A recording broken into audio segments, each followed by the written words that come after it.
Le chien et le cheval. Zadig découvre que la douceur du mariage ne dure qu'un mois.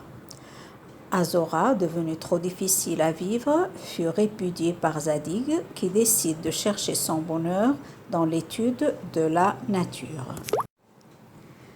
Zadig se retira dans une maison de campagne sur les bords de l'Euphrate et s'occupa à l'étude des propriétés des animaux et des plantes. Il acquit de grandes connaissances qui lui font voir ce que les autres hommes ne voient pas. Alors qu'il est en promenade, Zadig est abordé par l'eunuque qui lui demande s'il n'a pas vu le chien de la reine. Zadig fait une description très détaillée de la chienne, tout en affirmant qu'il ne l'a pas vue et qu'il ignore si la reine possède une chienne. Par une coïncidence étrange, le grand veneur qui courait, accompagné d'officiers, demanda à Zadig s'il n'a pas vu passer le cheval du roi. Zadig, encore une fois, décrit le cheval d'une manière très précise et déclare qu'il ne l'a pas vu et même qu'il n'en a jamais entendu parler.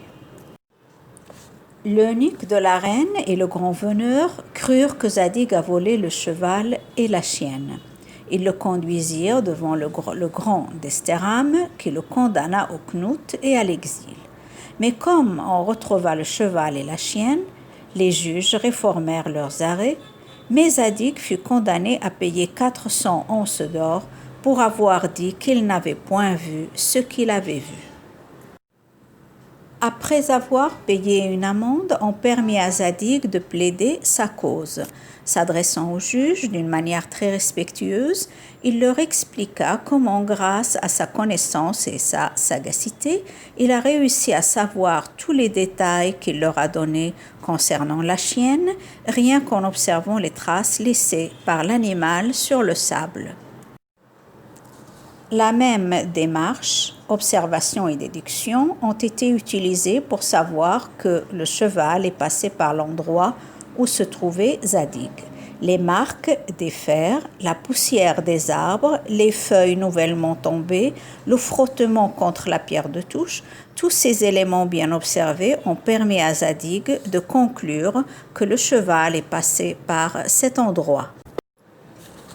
Tous admirèrent la clairvoyance de Zadig, sauf les mages qui voulaient le brûler comme sorcier. Le roi ordonna qu'on lui rende l'amende des 400 onces d'or. On retint 398 onces d'or pour frais de justice et les valets qui accompagnaient le greffier, les huissiers et les procureurs demandèrent des honoraires. Zadig décide de ne point dire ce qu'il avait vu. Un prisonnier d'État s'échappa, passa sous les fenêtres de Zadig. On l'interrogea, mais il ne répondit rien.